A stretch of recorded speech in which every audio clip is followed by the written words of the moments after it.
Angel.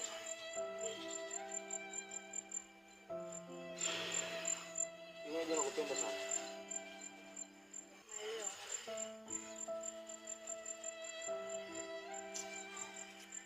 Kuna wakati nawaza mambo mengi sana. Natamani nifanye maamuzi. Nitoe. Hivi na mapenzi yetu yana muda gani? Miaka mingi sana. Najiuliza kwa nini sikoa? Kila siku tunakutana tu kwenye vichocho, mnakutana kwenye vichocho, mara kidogo tunang'atwa na nyoka. Hata mimi mwenyewe natamani. Yaani tuwe mume na watoto. Sawa, nisikilize. Kuna changamoto hii?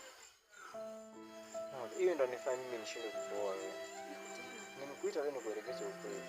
Kwa sababu mimi sipendi kuwa mnafiki siku zote. Kabisa. Sipendi.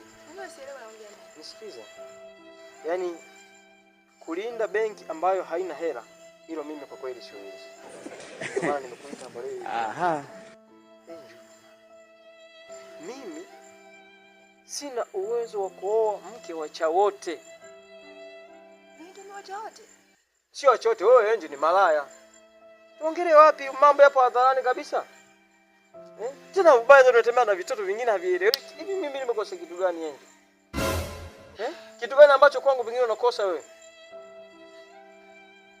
Yaani unaongea maneno yote kwa vile umetambua mimi nakupenda. Sio unanipenda, acha unafiki wewe. Unanipendaje? Ungekuwa unatembea na vitoto vidogo vidogo hivyo?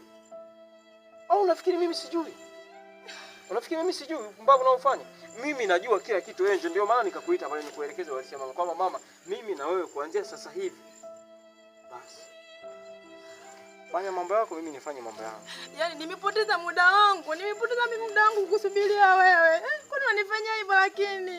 Ungekuwa unanisubiria mimi ungekuwa unafanya upumbavu. Ungekuwa unafanya upumbavu unaofanya? Mimi sifanyi upumbavu wowote. Nisikilize, nina ushahidi. Onyesha huo ushahidi. Onyesha, mimi sifanyi chochote. Wewe ni malaya Angel. Wewe ni malaya. Mimi sio malaya, nakupenda. Unanipenda mimi? Ndio. Ungekuwa unatembea na vitoto vidogo? Mimi semei nao. Ndio. Una uhakika? Ndio. Kweli? Onyesha huo ushahidi. Hamna bwana, nikana kupima. Unanipenda bwana. Nikana kupima. Utaniona na pressure. Hamna bwana. Tufanye utaratibu tu wa ndoa, sawa? Utakuja kuniona na pressure mwenzio. Usiona mimi nakupenda. Hapa ningetaka nijihakikishie mke wangu hivi kweli, acha hivi kweli. Hamna bwana. Tufanye utaratibu wa ndoa.